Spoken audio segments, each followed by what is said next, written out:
এই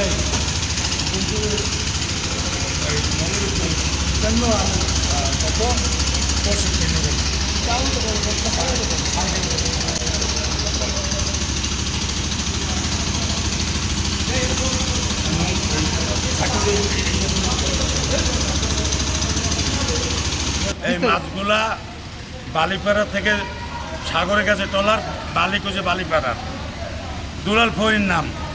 এই দুলাল ফরির পরে 61 পিস মাছ পাইছে। 61 পিস মাছ আমি জাকির আমি কিনছি। আমের 55,000 টাকা মন, 90,000 টাকা মন, 65,000 টাকা মন, 3 গ্রেডে মাছ কেনা হয়েছে। তাতে 7 থেকে 8 লাখ টাকা নামবে আর কি। মাছ কেনা হয়েছে প্রায় 20 লাখ, 2টা বোর্ডের মাছ। আরেকটা নামছে প্রায় 11 লাখ। সকালে ধরেন 1600 কেজি, এখন হয়েছে প্রায় 1500 কেজি, আরেকটা বড় হয়েছে প্রায় 300 কেজি। সবই আপনি কিনছেন? সবই আমি। এটা কিনছি পাড়েয়ার থেকে যাইবে কক্সবাজার। 3300 কেজি মাছ কেনা হয়েছে দুই আড়তদারের কাছ থেকে। 3300 কেজি মাছ কেনা হয়েছে দুই আড়তদারের কাছ থেকে। একজনের হয়েছে 1800 কেজি, একজনের হয়েছে 1500 কেজি। তাতে 10 মন 11 মন করিয়া হয় একটা বোর্ডে আর কি। ওরা এমন আছে 1 লাখ টাকা লাভ হইতে পারে, 1 লাখ টাকা লস হইতে পারে। যে টাকা আপনার যাইয়া ফিশারি কাঠ বিক্রি হয় ডালা বাজারে, আশা করি তো লাভ হবে। এখন লস হয়ে গেলে তো কিছু করার নাই। লসটা আসলে কেন হয়? লসটা হয় এই মাছের যে বালিশটার দাম বেশি।